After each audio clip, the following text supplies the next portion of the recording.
Ah, what up, man? Good morning to everybody tapping in. This boy Cube is, my bro T. Allen this morning hit me, he tagged me in something. I seen a piece of the Cube joint, but I was doing so much. But you know, before we get to this conversation about Cube, let me tag the world up. Make sure I don't get in none of these dog groups. Man. Deep conversations now. When I hear him speak, I see some things that can help him navigate his world right now. That probably because he in the midst of it, that he probably can't see it as clear. But we gonna talk about it. You know what I'm saying? For sure. Let me get my guys in the room. Good morning, everybody. Let my phone charge a little bit, then I'm gonna step out in that light. Step out to that back porch in that sunlight. But we gonna talk about it. Give me a second. I'm just tagging a couple people. For everybody who tapped in on the feed, good morning.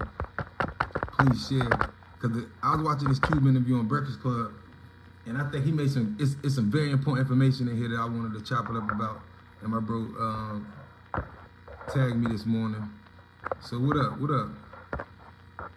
For everybody in the building, yeah, so let's talk about Ice Cube. A couple things I wanted to really reach on and speak on was one of the biggest things that they was pushing in this whole thing was he spoke about the big three in basketball, which I can answer some of that for him. Like, it's actually a little clearer than what he probably thinking. And then he spoke about songs being made by committee in the music business, right? By a group of people, right? We can talk about that. And then they asked him a question about his lady and the importance of having a good woman in your corner, right? And even how they broke it down. These are things 15, so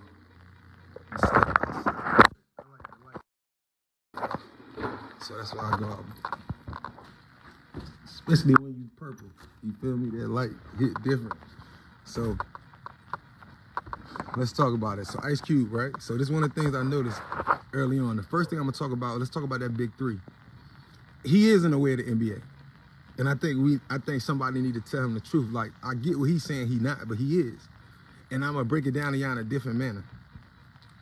It's not right. I'm not saying it's right, but so with Cube, he was saying that, so he got a big three. And since he got this big three, hold on, y'all. That, you know, he was in NBA arenas when it started. He was doing all this stuff. But he was saying, like, you know, he only going after like old NBA players, you know what I'm saying? And he ain't in their way. Like, he ain't trying to stop them. He know everybody dream to get to the NBA. But for where he trying to go with it, he in their way. And I'm going to tell y'all why he in their way. He in their way because as a businessman, when you come in and you got this NBA, so Cube got this league. He got old NBA players, right? And in all businesses, like I remember when I was younger, like 19, I worked for this company, right? And it ended up getting shut down by the feds and shit in Raleigh. And it was like a call center, right? So this call center said, I remember the day that when they was offering me the job, I remember they told me, like, in the contract, they was explaining to me, like, you can't, if you work for us, you could never work for a company. You could never start a company in your life like this. Like, what we gonna have you doing, we gonna give you information and we gonna teach you how to do something to make money. But you could never, if you don't work for us, you can never start a company like it. Right? And that's a call center. So these contracts that he's talking about exist in just regular work, right? So if you work for somebody who got something, like some people, like, you might work and be hired for like a got trash company, right? But if you work for this company, they might do something like that. Call center, what they did was, it was something about auctioning off foreclosed houses, right? It's kind of illegal a little bit, the way they was going about it. And so what they did was, like I said, in our contracts, when we got offered a job, we had to sign this waiver saying that we could never, no matter what happened, we could never start a company like this doing the same stuff. So that's what I'm trying to get y'all to see about this big three. So what it is, it's like taking, all right, so it's like, if you're an artist, it's like you got 1,000 songs, right? And then let's just say your record label, as a record label, you got 1,000 songs that went big. Now, those artists, they're not on your label no more technically, but you own the rights to them or whatever. So you got new artists and it still exists. You're still in the music business. So these old 1,000 songs, or should I say these old artists that made these 1,000 songs that made you hits, they're not in contract with you no more, but in their contracts you wrote that they could never, outside of doing business with you, that's why niggas shouldn't be signing these contracts, outside of doing business with you, like they couldn't go somewhere and start their own company to do, especially to mirror what you're doing. That's what them contracts is about. So then somebody come along and they say, you know what, I ain't gonna start a record label. I ain't gonna start a record label. I'm gonna start well, it's kind of like it ain't gonna be real music. It's like we gonna, instead of it being a full song, it's only like you got 8 bars, you know what I'm saying, or you got 12 in a hook, and then the song end, and we ain't gonna call it a song. We gonna call it a mini song or something, and we gonna create a lead. So the people in the music industry gonna be like, you know, they might say that's cool. They might bring it in like an all-star event. Once it gets traction and then this starts getting big, and then let's say this person is trying to get deals for these other guys and for their league and funding, you in the music industry way, right? And I understand, because y'all know I'm an independent guy, but I want to try to explain this as much as possible. And if I ain't clear, y'all please write on the board and I'll read and we can build together. But if you get what I'm saying, these contracts, if I start a company, something I created, I can make you sign a contract if you work with me, and it's protecting me. Saying like, yo, let's say I invented something, but if you work with me, I hire 10 people, I make y'all sign these contracts saying that, yo, when you get fired, you can't take this shit that I taught you off my invention and go and do what you want. So that's why I'm using music. I'm gonna use a couple of scenarios. I'm using music first. Remember, you own a record label, and you got 1,000 hits that's out already, right? And those old artists that was on your joint, they ain't on contract with you, but you own them songs. Somebody come take all your old artists or a bunch of old artists off different labels, right?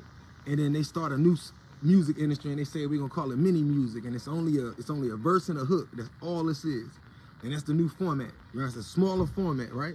And then the music industry and all the labels or the independent label like, yeah, that's dope. So they bring it in and have it like events every year. But then this shit get big, and so now they want funding from the record labels, or the same funding the record labels getting, and it's already one bag. Now you know how they say it's already, when they say it's enough money for all of us, it is, but it ain't. And the reason why it ain't is because everybody can't be number one. You know what I'm saying? It's only 20 slots out of the millions, right? As far as to be there to get everything, the awards of recognition.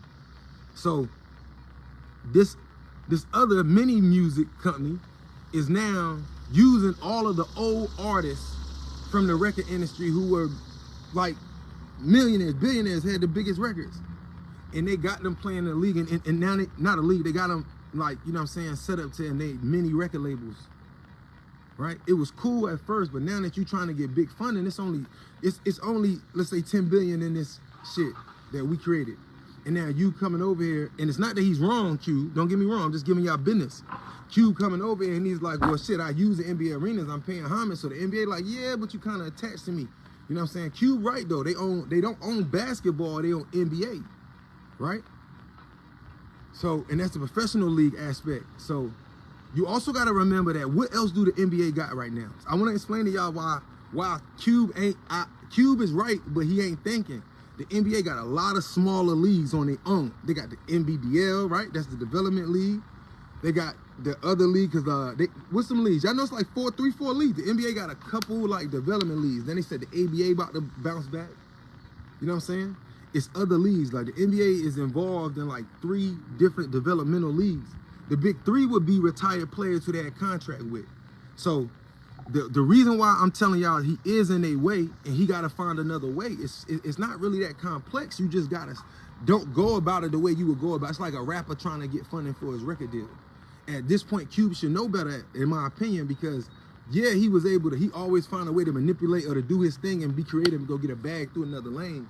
But he's in a way because they got their own leagues. And then he's trying to get funding from them. So if it's only a certain amount of funding a year for basketball, if he come get funding, you taking from them, that's how they looking. I know they billionaires, but that's how they looking at it, right? Because when they ain't making money, they feel broke. You know what I'm saying? So Cube, he has to understand. So what's the problem here? How Cube is thinking, in my opinion. 1, old NBA players in their contract, they right. If you play in the NBA, you cannot invest in another league to compete with me. Come on, they smart. Why do y'all think that for years when we always say as black men, we say shit, I ain't know they knocking the shit. We'll say shit like, oh, why LeBron don't get his own basketball league, why they don't do this on their own, right? We do that. We'll say why the NBA players ain't never put their money together. That's why. They can't. It's in their contracts. Just like when they sign them shoe deals, they're not paying them millions just to put a sneaker on their foot. They paying them millions and all that money, like that Derrick Rose and all them, and he got all that 100 millions for them shoes because he could never sell shoes. When you sign that contract, he could never sell his own. Like, think about it. NBA players would have been did it. So the NBA outsmarted them. That's why they give them these contracts when you teenager and then you kids. When you 18, 19, and most of us parents, they ain't around there telling you like don't sign no sneaker contracts, don't wear nothing. Don't sign them, fuck their money. You already in the NBA, so you're gonna get money, save your money, invest, build your own sneaker, what Lonzo Ball was trying to say. That's why they made it such an issue and fucked this company up. Because if a kid go to the NBA and don't sign a contract, he can wear whatever he want. And then once he gets big, all he got to do is play. Once he makes a name for himself, he build his own shoe. He put all the shoe companies out of business because all the rest of the NBA players, because the first player that does it realize that they're going to make $6 billion in the first 2-3 years, and they're going to realize like, shit, this damn 70-50 million that they gave me for this 10-year contract ain't shit. And the rest of the players going to follow suit. So Cube has to be smarter. You got old NBA players in your league. They can't invest in you. So that means you're gonna have to go get investors outside of basketball, like fans. Like there's a lot of rich fucking fans around the world, right? You got to go get rich fans, and then if you don't want, and if you take it outside of the big three, right? If you take it too far, it ain't black owned no more. Because when I'm listening to Cube, I'm listening to him, but I'm also hearing him say, so you basically trying to sell this shit, bro? Yeah. Because in order to play on that level and to get that shit, that means, I get it, Q don't want control. And that's the question. If you want it black owned, then you got to depend on more black people. And I'm not saying that's what he got to do. But if he want to expand this, he can't use basketball players. Because they got in their contracts, they can't make sneakers if they got a sneaker deal, ever. And they can't, and see, Michael Jordan bought himself out of the sneaker contract, as they say. But he still was attached to Nike. You know what I'm saying? And he ended up separating himself. But you know how hard that was. It's who Mike is, because they couldn't afford for Mike to go against him. You know what I'm saying? So they gave Mike a little more, but look at what Mike was. And that's leverage. That's what we call leverage in business. If you really that nigga and you really do some rare shit, and excuse my language saying that, but if you really that person, your talent really like that, at some point you could leverage something that nobody else can. So Mike was able, he had to buy back, because see, Nike owned Michael Jordan. He couldn't make a shoe, and then they owned the logo. So let me give you how they still be robbing Michael Jordan for years. When I was balling growing up, you seen the Jordans in the stores, but then y'all remember the Jumpmans, same logo? Mike didn't own the logo. You know what I'm saying? So when Mike finally, as he got older, he bought it back. So, but when you see Team Jordans when we was growing up, those are Jumpmans. And they used to say Jumpman on the bottom, not Jordan. And they can use the number because the NBA owned the number. You know what I'm saying? So that just to show you how they have still been robbing Michael Jordan for years. That's why Mike started being more distinctive about what was his. You know what I'm saying? So we got to understand. So Cube doing this, and Cube's whole thing is that he got to get money. He got to go get this money from people or get regular people, not NBA players, because they can't. So boom, that's not an obstacle in my opinion. First of all, you as Ice Cube, you should know celebrities, right? Actors, right? Rich people, all the people, right? There should be somewhere, unless he telling us that the celebrities really ain't got no money. And I'm gonna say this is thinking out the box. Common sense would say, yo, no, you get the NBA players, they can't invest in that. But I'm pretty sure that you can find people that can help you build gyms. And the requirement is that they have to build some type of arena or some type of decent size. Like you gotta start, so you would say, look, you need something that can hold about 10,000 people. So get help building gyms. Because that's the key. The money is in the gym, just like the stadium. Because once you build the gym, you also become a venue for artists. You know what I'm saying? Because you got the big venues, but once you build a stadium that's in between, like a regular stadium and an NBA stadium, now you become a venue for, because there's no middle line in success. But that's why this is such a big thing. But Cube has to find a way, which is not him trying to get investors and going about it that way. I ain't against him. But it's pointless because they established that system. So just in the aspect when he said he not in their way, he is in their way. He in their way because at the end of the day, he trying to get funding from them and trying to go through their avenues instead of trying to find other ways, right? Cube is a very intelligent man, but he always found ways to sell his scripts for movies or whatever. And he always found ways to still get money going through them. Cube never found a way, in my opinion, to get money without him. And I'm not knocking him, but that's why it's the issue. if you would be right, you got ball players, old NBA players. Hell no, you listen respectfully. You still are working with the property of the NBA. These niggas got lifetime contracts in basketball with these niggas. Sneaker deal, they still getting paid from them endorsements. So yeah, they in control. Nah, we don't want you to use them because you ain't about to, you know what I mean? Because the NBA feel like it's like saying I'm a rapper. It's like somebody, you using all of my songs. You using all of my old songs and you just keep using my songs and singing over me and using my, like, you feel me? You in my way. Especially if I'm still making music. You know what I'm saying? So that's why you're in the way. The second thing is when they was talking about where they asked Cube about the role of his woman. And he was like, she do everything. You know what I'm saying? It just show you the importance. But he was saying that in the music time where everybody was telling him not to lead a group. Everybody like, man, you tripping. See, everybody think about the fame, the success, da-da-da. But Cube know from the inside, like, fuck this fame. I'm not getting paid. You know what I'm saying? And he understood the whole time, like, with my money. He said that he was taught always be early if not late. So whenever he went to radio station, he said he would show up and they wouldn't even show up, Cube and Easy and them. So he'd be there by himself. And he said, and this lady told him like, yo, you know who Jerry Heller is? And he was like, nah. And she was like, you need to look him up. And she started going into like, yo, you need to get a lawyer. Don't you sign anything? He like, nah. And all the information that we got today on social media and the internet, you think niggas stop signing contracts? Because trying to play the game that they want us to play and live the way they want us to live. Or should I say, playing the game that we want to play to get the bag the way that they perceive us getting it. We ain't recognizing it yet. You know what I'm saying? So that's why, and not to jump, but when he went back to his woman, the important role of this is she had told him that, you know, Q, it's cool, you should leave. You know what I'm saying? And at the same time, she looked over some of that paperwork and said, well, the people like you anyway, because he had the personality. He had the hustle, he had the grind, right?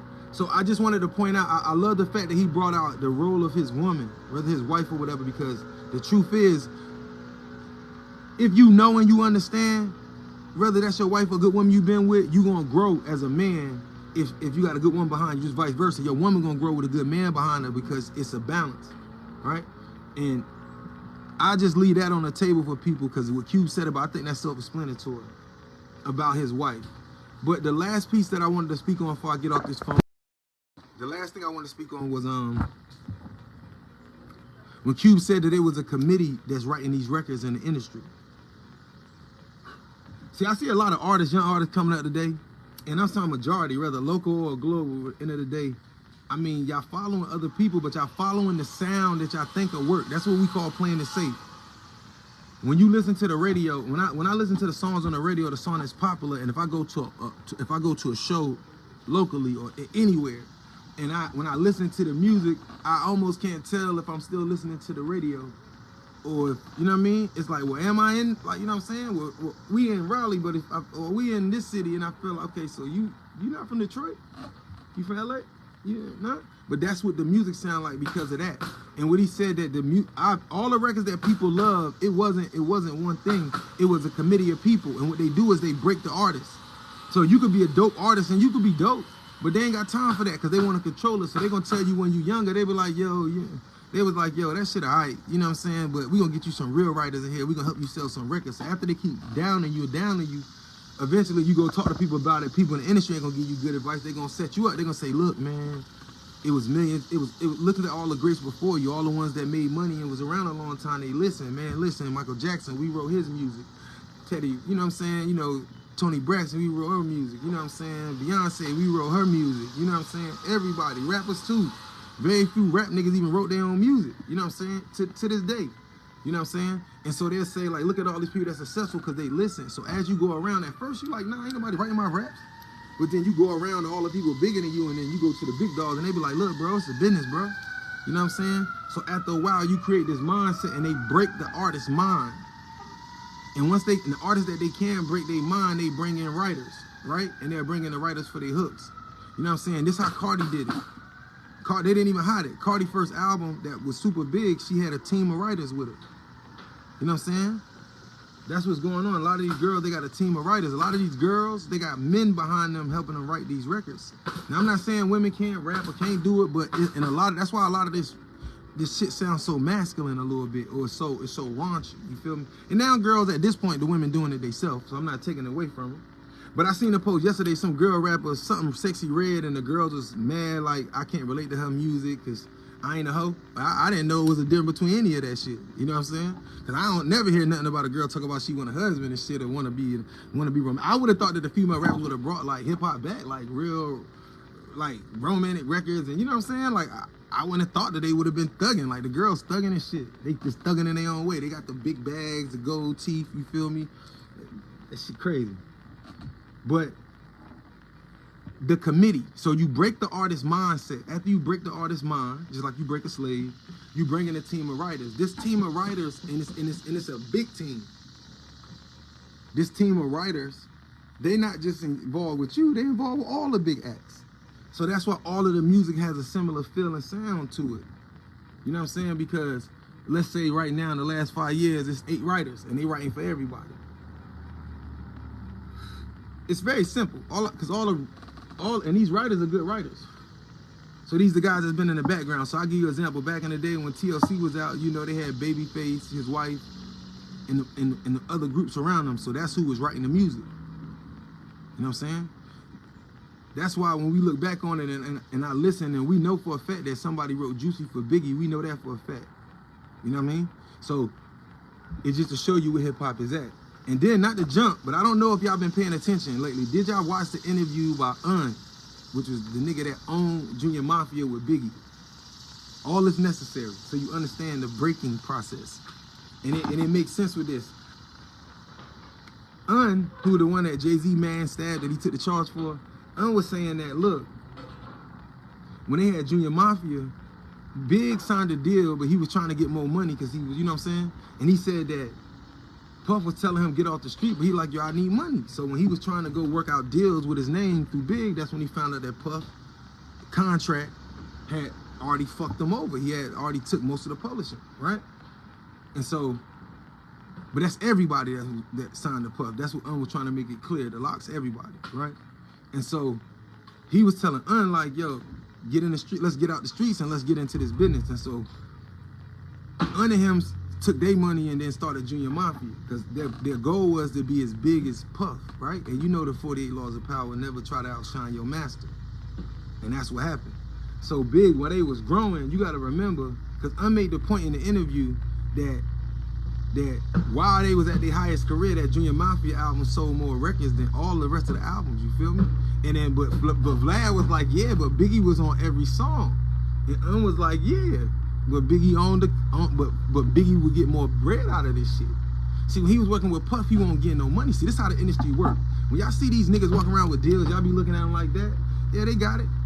And the only way that they can get some real money, because if you signed a deal and you ain't had no buzz and want nobody already outside of creators your buzz, you ain't had no leverage. The fuck who you is? So what would that mean?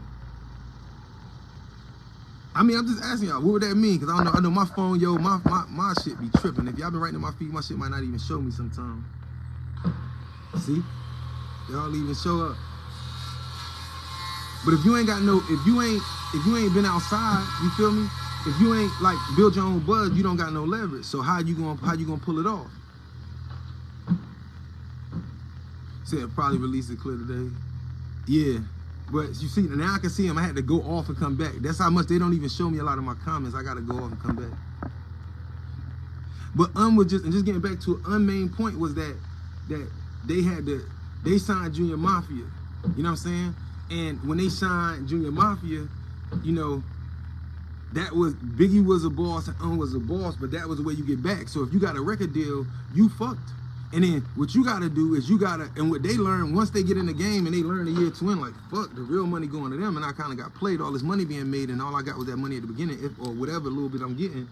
Then you'll learn from digging around, okay, boom, boom, then you'll go build your label. And then you're gonna structure your contracts kind of like your slave structured yours. And then you can go sign you 3-4 niggas with your name if you made a name.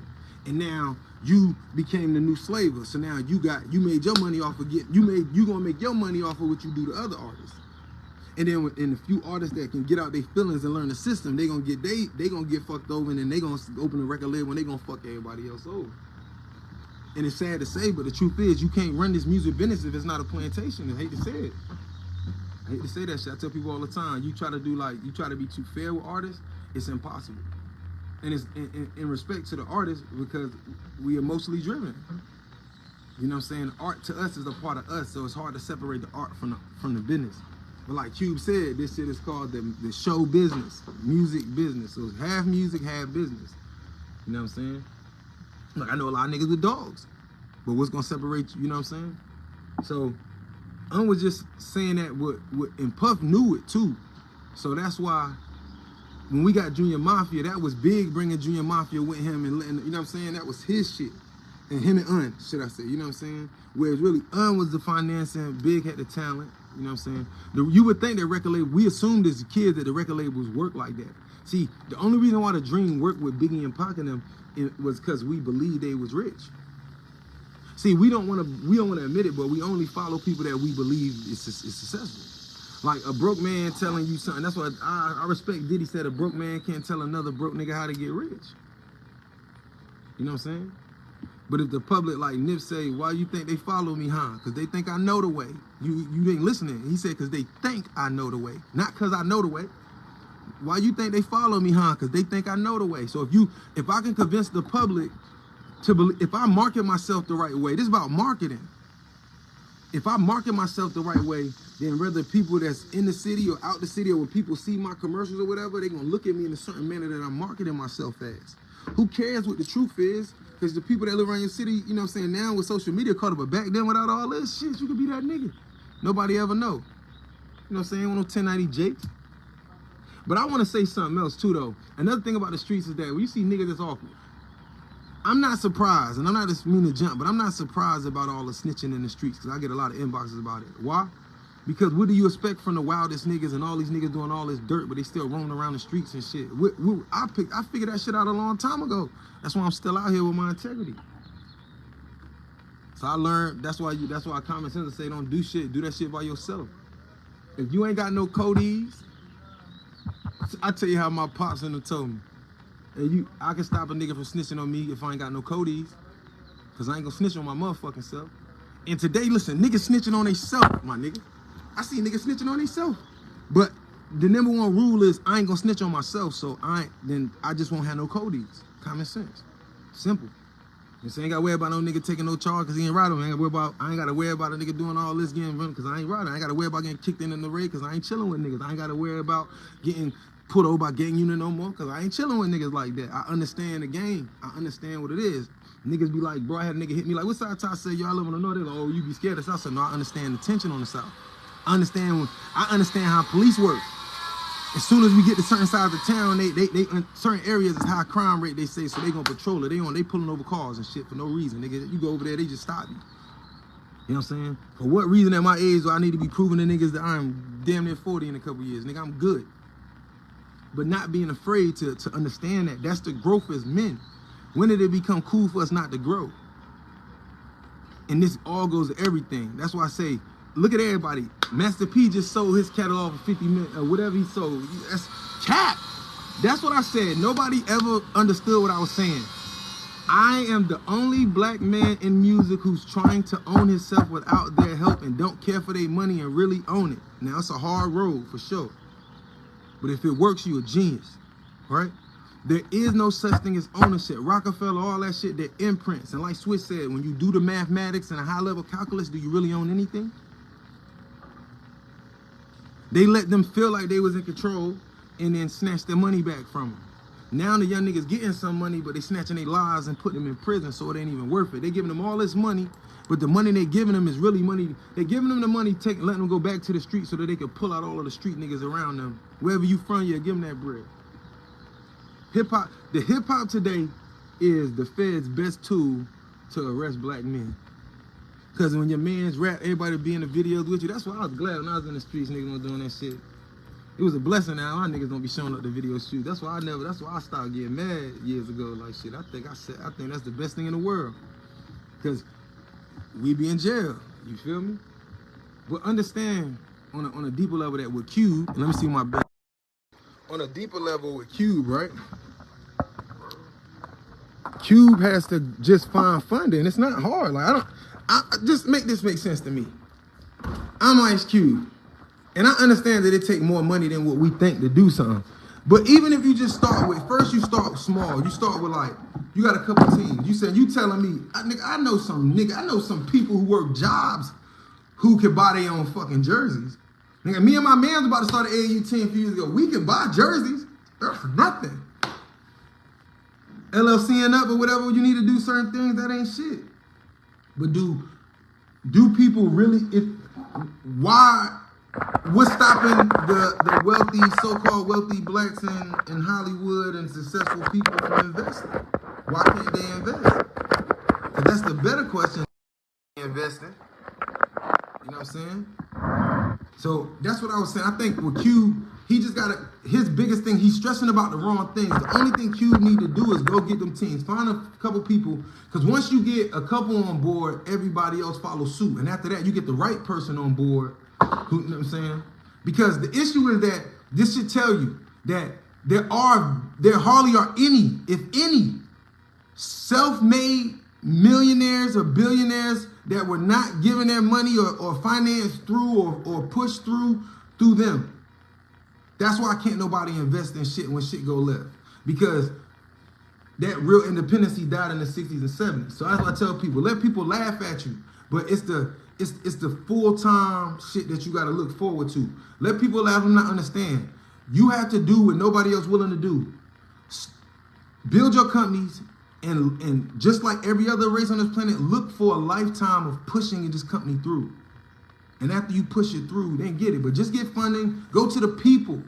You know what I'm saying? Make it possible. You know what I'm saying? They want you to be in their way. Now you do it on your own and you really be in their way. And then you get the money and you build as you build. You get the right players to come to your league, it's up. Right? And that comes from influence. That ain't money. They can't invest, but they can influence young kids to go play. Them NBA players. You get out of here.